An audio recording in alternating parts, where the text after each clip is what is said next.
அவங்களுடைய புகைப்படத்தை வந்து சோஷியல் மீடியாவில் பார்க்கும்பொழுது இவங்களை எப்படிடா அவனுக்கு வந்து இப்படி பண்ண தோணுச்சு அப்படின்னு வந்து தோணும். அவங்களுடைய உயிரை வந்து வாங்கிட்டு கிட்டத்தட்ட 18 பவுனுக்கும் மேற்பட்ட நகைகள் அங்கேருந்து எடுத்துட்டு அங்கேருந்து வெளியே போயிருக்காரு. அதெல்லாம் பார்த்து கொண்டு இருந்த சஜித் பிரேமதாசா இன்றைக்கு கூறுகின்றார்கள் தாங்கள் ஆட்சி பீடம் ஏறுவதற்கு தயாரா. ஐயா, நீங்கள் முதலில் உங்களுடைய எதிர்கட்சி பதவியை தக்க வைத்துக் கொள்ள முடியுமோ? එතුමාටත් වෙනවා සූට් කේස් එකට ඔය තියෙන ලට්ට පට්ට ඔක්කොම පැක් කරගෙන බඩු මලු ටික අරගෙන එළියට යන්න. இந்த மாதிரியான ஆட்களுக்கு மரண தண்டனை கொடுங்க. இந்த மாதிரியான ஆட்களினுடைய தண்டனையை வந்து கடுமையாக்குங்க. அதுக்கப்புறம் யாரும் இப்படி பண்ண மாட்டாங்க. இது எங்கே போய் முடியும்னு நம்ம தெரியாது. நம்ம நாட்டில் இன்னும் என்னென்ன இதெல்லாம் பார்க்க வேண்டியிருக்கோம் நமக்குன்னு தெரியல. அஸ்ஸலாமு அலைக்கும், வணக்கம், ஐபோவான், welcome to CGC talk shop. This is me Rinosa Nishan. எல்லாரும் எப்படி இருக்கீங்க? நல்லா இருக்கீங்களா? காலநிலை கொஞ்சம் மோசமாக தான் இருக்கு. எல்லா இடத்துலையும் இல்லை. இப்போ கொஞ்சம் மழை குறைவா இருந்தாலும் ஒரு சில இடங்கள் கிட்டத்தட்ட 5 மாவட்டங்களுக்கு மேல மண் சரிவு அபாய எச்சரிக்கையை வந்து கொடுத்துருக்காங்க. இன்னைக்கு கொஞ்சம் வெயில் அடிச்சிருக்கு. அதனால எப்பயும் மாதிரி சேஃபா இருந்துக்கோங்க. தேவையில்லாத பயணங்களை தவிர்த்து கொள்ளுங்கள் அப்படிங்கிறத நாங்கள் ஆரம்பத்திலேயே சொல்லிக்கிறோம். சரி, இன்னைக்கு ஒரு 2 விஷயம் பற்றி தான் பேசலாம் அப்படின்னு இருக்கேன். சண்டே அப்படிங்கிறதுனால எல்லாரும் வீட்டில் இருப்பீங்க. சாப்பிட்டீங்களா? எல்லாரும் இந்த வீடியோ வரும்போது லேட் நைட் ஆயிரும், 10 மணி ஆயிரும். அந்த டைம்ல எல்லாம் சாப்பிட்டு இருப்பீங்க. சில பேர் தூங்கிருப்பீங்க. ஏமா கொஞ்சம் நேரத்தோட போடக்கூடாதா வீடியோவை அப்படிங்கிற மாதிரி சில பேர் கேட்குறீங்க. சரி, ஓகே, இந்த டைம் தான் நம்மளுடைய வியூவர்ஸோட டைம். இப்போ உங்க எல்லாருக்கும் சொல்லி ஆகணும், இன்னைக்கு வந்து ஹட்டன் நகரத்தில் இருக்கக்கூடிய டிக்கோயா ஏரியாவில், டிக்கோயா டவுன் ஃபுல்லாகவே கடையெல்லாம் மூடி ஒரு 2 பேருக்காக வந்து துக்கம் அனுஷ்டிச்சிருக்காங்க. இதை வந்து நீங்கள் யோசித்து பார்க்கணும். எப்படின்னா, நம்ம நாட்டில் இப்படியான சம்பவங்கள் அண்மை காலமாக அதிகரித்து போயிட்டுருக்கு அப்படின்ட்டு. 21ஆம் தேதி 2 நாட்களுக்கு முன்பாக ஹட்டன் டிக்கோயாவில் இடம்பெற்ற இரட்டை கொலை சம்பந்தமாக நம்ம பேச கிடைக்கல, வேறு செய்திகளை வந்து பேசுனதுனால அதை பற்றி நான் சில விஷயங்களை சொல்லி ஆகணும்னா என்னென்னா, 21ஆம் தேதி ஒரு வர்த்தக நிலையங்கள் இருக்கக்கூடிய ஏரியா, அதாவது காளிமுத்து சக்திவேல் அப்படிங்கிறவரும் சகுந்தலா தேவி அப்படிங்கிற ஒரு கணவன் மனைவி, வயசானவங்க, 82 வயசு. அவங்களுக்கு என்ன தெரியும் சொல்லுங்கள்? அவங்களுடைய புகைப்படத்தை வந்து சோஷியல் மீடியாவில் பார்க்கும்பொழுது இவங்களை எப்படிடா அவனுக்கு வந்து இப்படி பண்ண தோணுச்சு அப்படின்னு வந்து தோணும். எல்லாருக்குமே அது தோணும். அவங்க கடைகளை நடத்தி விட்டு கொஞ்ச நாட்களாக இப்போ அந்த கடை வியாபாரங்களை வந்து நிறுத்திவிட்டு அந்த வர்த்தக நிலையத்திலேயே, அது அவங்களோட சொந்த இடம் போல், அதுலேயே அவங்க தங்கிட்டு வந்திருக்காங்க.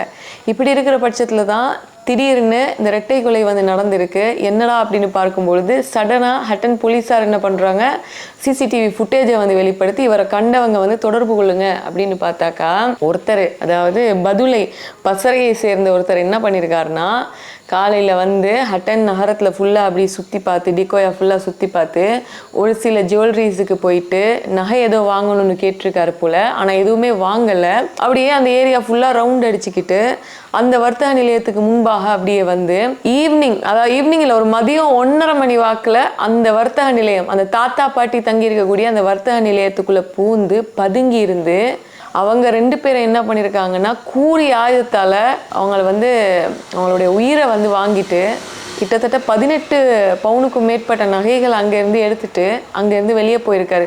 ஆனால் அவர் நினச்சிட்டாரு நம்மளை யாரும் பார்த்துருக்க மாட்டாங்க அப்படிங்கிறது. பாருங்கள், எவ்வளோ பெரிய ஒரு அசட்டுத்தனமான புத்தின்னு பாருங்கள்.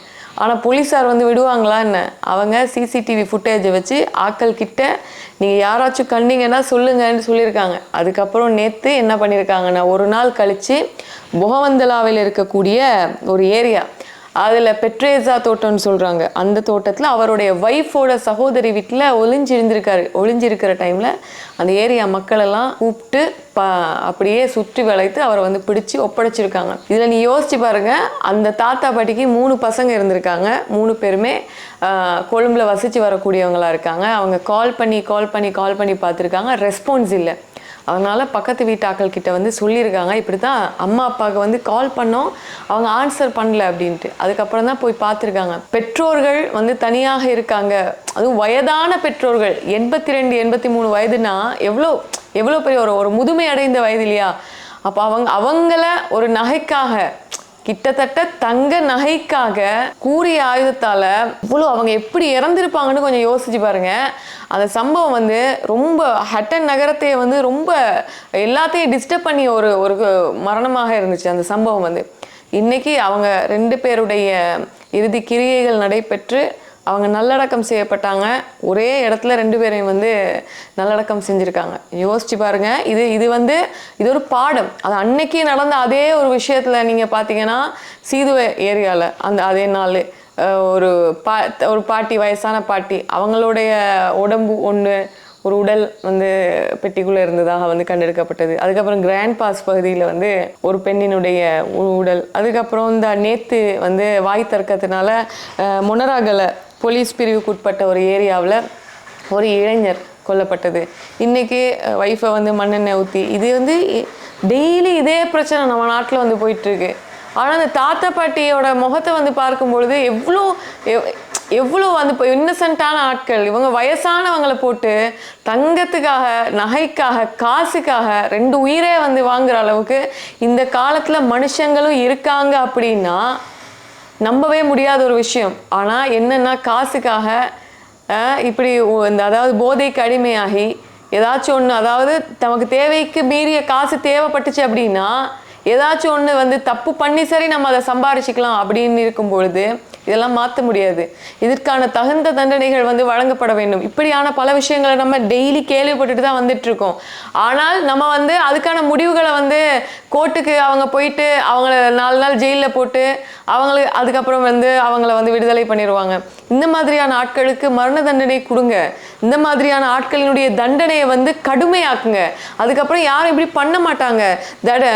தண்டனைகள் வந்து கடுமையாக்கப்படாத சந்தர்ப்பத்தில் இப்படியான சந்தர்ப்பங்கள் அதிகமாகும். நம்ம நாட்டில் இன்சிடென்ட் வந்து அதிகமாகும். இப்படியான சம்பவங்களை வந்து நடக்காமல் இருக்கணும்னா போலீஸார் வந்து ரொம்ப கராராக இருக்கணும் இந்த விஷயத்தில். இதுக்கெல்லாம் இன்னொரு பக்கமும் வந்து இன்னைக்கு போட்டிருந்தாங்க. அந்த சம்பவத்தை வந்து செய்தி சேகரிக்க சென்ற ஒரு தமிழ் ஊடகவியலாளர் ஒருத்தர் தாங்க எழுதியிருந்தாங்க. அவர் வந்து போட்டிருந்தார் என்னன்னா, போய் வீடியோ எடுத்துகிட்டு இருக்கும்பொழுது அங்கே உள்ள ஒரு சில போலீஸார் சொன்னாங்களாமா, நான் ஸ்க்ரீன்ஷாட்டை சைடில் போடுறேன், நீங்கள் பார்த்துக்குங்க, இதெல்லாம் வந்து டிலீட் பண்ணிடுங்க, உங்கள் மொபைலில் உள்ளதெல்லாம் வந்து டிலீட் பண்ணிடுங்க, இல்லைனா வந்து நாங்கள் உங்களை வந்து இதில் சந்தேகப்பட்டிருக்கீங்கன்னு அரெஸ்ட் பண்ணிடுவோம் அப்படிங்கிற மாதிரியெல்லாம் பயமுறுத்தினாங்க போலீஸார். ஏன் அவங்க அப்படி செஞ்சாங்க அப்படிங்கிற ஒரு சைடால் வந்து அது போயிட்டுருக்கு.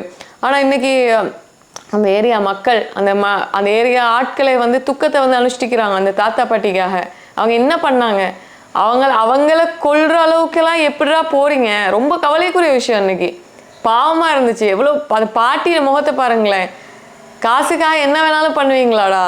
ஐயோ, என்ன பண்ணுறதுன்னே தெரியல. ரொம்ப ரொம்ப மனசை வந்து டிஸ்டர்ப் பண்ணி நான் இன்னைக்கு கூட வீட்டில் சொல்லிட்டு இருந்தேன், பாருங்க இப்படி ஆகி போயிருக்கு அப்படிங்கிறது தான். நம்ம நாட்டில் இது ஒன்று மாதத்துக்கு ஒரு வாட்டி 2 மாதத்துக்கு ஒரு வாட்டியெல்லாம் இல்லை. இது டெய்லி இந்த மாதிரி சம்பவங்கள் 4-5ஆவது நம்ம நாட்டில் வந்து நடந்துட்டு தான் அப்படி இருக்குது அப்படிங்கிறது தான் மிக முக்கியமான விஷயம். இன்னைக்கு அந்த சந்தேக நபரை என்ன பண்ணியிருக்காங்கன்னா தடயவியல் வைத்தியரிடம் ஒப்படைச்சு ரிமாண்ட் பண்ணியிருக்காங்க.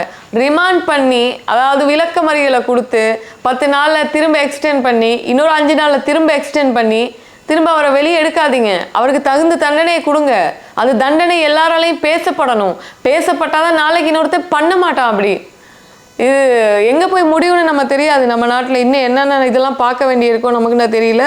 இப்படி இருக்கிற பட்சத்தில் கடற்தொழில் அமைச்சர் ராமலிங்கம் சந்திரசேகரன் அவர்கள் வந்து எதிர்கட்சியை பார்த்து நல்லா ஒரு விமர்சனம் பண்ணியிருக்காரு. எதிர்கட்சி தலைவரே, நீங்கள் ஆட்சியை பிடிக்க போகிறேன்னு சொல்லிட்டுருக்கீங்க. முதல்ல உங்களுடைய எதிர்கட்சியை வந்து ஸ்டடியாக வச்சுக்கோங்க. நீங்கள் வந்து மேடைகளில் பேசும்பொழுது ஆட்கள் எந்திரிச்சு போகாத அளவுக்கு உங்கள் கட்சியை வந்து வலுப்படுத்திக்கோங்க அப்படிங்கிற மாதிரி அவர் இன்னைக்கு ஒரு நிகழ்வில் வந்து பேசியிருக்காரு. அதை நான் உங்களுக்கு வேறையா ஒளிபரப்புறேன். இந்த அரசாங்கத்தினுடைய இயலாமை காரணமாக அல்ல, இது உலகத்தில் ஏற்பட்டிருக்கின்ற இந்த பொருளாதார நெருக்கடியின் காரணமாக ஏற்பட்ட நெருக்கடியை தவிர என்னுடைய அரசாங்கத்தால் உருவாக்கப்பட்டது. சொல்லுகின்றார்கள், இந்த நெருக்கடியிலிருந்து மீட்டெடுப்பதற்கின்ற ஒரே தலைமை நாங்கள், அதனால் வேண்டி எங்களுடைய ஆட்சியை தரப்போகின்றார்கள். நாங்கள் இப்பொழுது கோட் சூட் எல்லாமே அணிந்து கொண்டு ரெடியாகி கொண்டிருக்கின்றோம். நாளைக்கு இந்த அரசாங்கத்தை பொறுப்பேற்பதற்கு நாங்கள் சொல்லுகின்றோம். நீங்கள் அரசாங்கத்தை பொறுப்பேற்பதற்கு முன்னர் முதல்ல கூட எதிர்கட்சி தலைமையை பாதுகாத்துக் கொள்ளுங்க. நீங்க பேசுகின்ற கூட்டத்தில் மக்கள் எழுந்து செல்ல முடியாதவாறு பார்த்து கொள்ளுங்க. நீங்கள் எல்லோருமே சேர்ந்து அழித்த நாடு, நீங்கள் எல்லோருமே சேர்ந்து இந்த நாட்டை வங்குரோத்தடைந்த நாடாக மாற்றிய நாடு. அந்த நாட்டை, அந்த பொருளாதாரத்தை இன்றைக்கு நாங்கள் கட்டியெழுப்பியிருக்கோம். மக்களுக்கு தெரியும் நீங்கள் யார் என்பது, உங்களுடைய அரசாங்கம் என்பது யார் என்பது. கடந்த காலத்தில் இவ்வாறான ஊழல்கள் இடம்பெறுகின்ற பொழுது 1100 கோடி ரூபாய் பிணை முறி மோசடி ஈடுபட்ட போது வாய்மூடி மௌனியாக இருந்த சஜித், சீனியில் மோசடி ஏற்படுகின்ற பொழுது, பெரிய வெங்காயம் கொண்டு வருகின்ற பொழுது மோசடி ஏற்பட்ட போது, வெள்ளைப்பூண்டு இறக்குமதியில் மோசடி ஏற்பட்ட போது, தேங்காய் இறக்குமதியின் மூலமாக ஏற்பட்ட போது, அது மாத்திரமல்ல கடந்த காலங்களில் மக்களை கொல்லுகின்ற அளவிலான மருந்துகள் இறக்குமதி செய்யப்பட்ட போது, அந்த மருந்துகள் மூலமாக மக்கள் கொல்லப்பட்ட பொழுது அதெல்லாம் பார்த்து கொண்டு இருந்த சஜித் பிரேமதாசா இன்றைக்கு கூறுகின்றார்கள் தாங்கள் ஆட்சி பீடம் ஏறுவதற்கு தயாரா. ஐயா, நீங்கள் முதலில் உங்களுடைய எதிர்கட்சி பதவியை தக்க வைத்துக் கொள்ள முடியுமோ? இப்படி இருக்கிற பட்சத்துல தான் நம்ம வந்து இதுக்கு முன்னாடி போட்ட வீடியோல பார்த்தோம், ஏகேடி அவர்களும் ரணில் விக்ரமசிங்கே அவர்களும் கூட்டு சேர்ந்து ஒரு சர்வ கட்சியோட ஒரு கவர்மெண்ட்டை வந்து ரன் பண்ண போறாங்க அப்படிங்கிற செய்தி தான் இப்போ அதிகமாக பேசப்பட்டு வந்துட்டு இருக்கு. இதை பத்தி நம்ம பேசிட்டோம். இப்போதான் ஒவ்வொருத்தவங்க வந்து பேசிட்டு இருக்காங்க. இது வந்து நிறைய பேர் கீழே கமெண்ட் பண்ணியிருந்தீங்க, இல்லைங்க அப்படியெல்லாம் வாய்ப்பு இல்லை, ஏகேடி வந்து அப்படி வந்து கூட்டு சேர மாட்டாரு, ஏன்னா அவங்க தனியாக நின்று வந்தவங்க, யாரையும் சேர்த்துக்கவும் இல்லை, அவங்களுடைய ஆட்கள் யாரோடையும் போய் சேரவும் இல்லை, இப்போ அவர் சேர்த்துக்க மாட்டாரு, என்ன ஒரு பிரச்சனை வந்தாலும் அவராக பார்த்துக்குவாரு அப்படிங்கிற மாதிரி தான் கீழே வந்து கமெண்ட் பண்ணியிருந்தீங்க. ஆனால் இன்னைக்கு வந்து சுகீஸ்வர பண்டார் வந்து என்ன சொல்லியிருக்காருன்னா, முன்னாள் ஜனாதிபதி கோட்டாபய ராஜபக்ஷ அவர்களுடைய செயலாளராக இருந்தவர், அவர் வந்து இன்னைக்கு சொல்லியிருக்காரு, இன்னும் ஒரு கொஞ்ச நாளில், அதாவது இன்னொரு 4 மாசத்துல அனுரகுமார திசாநாயக்க நம்ம நாட்டினுடைய ஜனாதிபதி பொருட்களை கட்டி கொண்டு வீட்டுக்கு போவாரு அப்படிங்கிற மாதிரி இந்த நாட்டை வந்து ரணில் விக்ரமசிங்கே அவர்களால் மட்டும்தான் கட்டி எழுப்ப முடியும்னு சொல்றாரு. அது நான் உங்களுக்கு இப்படி வச்சு ஒளிபரப்புறேன், நீங்க கொஞ்சம் பாத்துக்கங்களேன். මේ මාස 18 ආණ්ඩුවේ සභාපතිවරු ඉල්ලා අස්සෙනවා, මන්ත්‍රීවරු ඉල්ලා අස්සෙනවා, කැබිනට් ඇමතිවරු ඉල්ලා අස්සෙනවා, ආණ්ඩුකාරවරු ඉල්ලා අස්සෙනවා. දැන් ජනාධිපති ලේකනුත් සූට් කේස් එක පැක් කරනවා කියලා ආරංචි. ඒ නිසා තව මේ ඩොලර් එක ඉහළ යන වේගය දිහා බැලුවම අනුර කුමාර ජනාධිපතිතුමාට මේක පාලනය කරන්න වැඩපිළිවෙලක් නැහැ. ඒ හින්දා තව මාස 4ක් යනකොට එතුමාටත් වෙනවා සූට් කේස් එකට ඔය තියෙන ලට්ට පට්ට ඔක්කොම පැක් කරගෙන බඩු මලු ටික අරගෙන එළියට යන්න. හැබැයි අපි ජනාධිපතිතුමාට කියනවා, ජනාධිපතිතුමා මතක ඇතුව අර ලස්සන රටක් පොහොසත් ජීවිතයක් කියන ඒ සුරංගනා පොත නම් දාගන්න ඕන මේ සූට් කේස් එකට. මොකද ඕක තමයි අනාගත පරම්පරාවට පෙන්වන්න පුළුවන් මේ සහස්ත්‍රය ලියවිච්ච මේ දක්ෂත මේ සහස්ත්‍රය වෙච්ච වැදගත්ම සුරංගනා කතා පොත. ඉතින් ඒකත් අරගෙන ජනාධිපතිතුමනි යන්න ලෑස්ති වෙන්න කියලා කියනවා. ඒ වගේම මේ අර්බුදේ කළමනාකරණය කරන්න මේ ආණ්ඩුවට වැඩපිළිවෙලක් නැහැ. මේ යන විදියට මේ අර්බුදයේ ඩොලර් එක දිගටම කියලා ගියොත් ජනාධිපති අනුර කුමාර දිසානායක මහත්තයා මන්ත්‍රීවරයෙක් විදියට ප්‍රකාශ කර පරිදිම පාන් ගෙඩියක් ගන්න විල්බරෝ එකක සල්ලි ගෙනියන්න වෙනවා.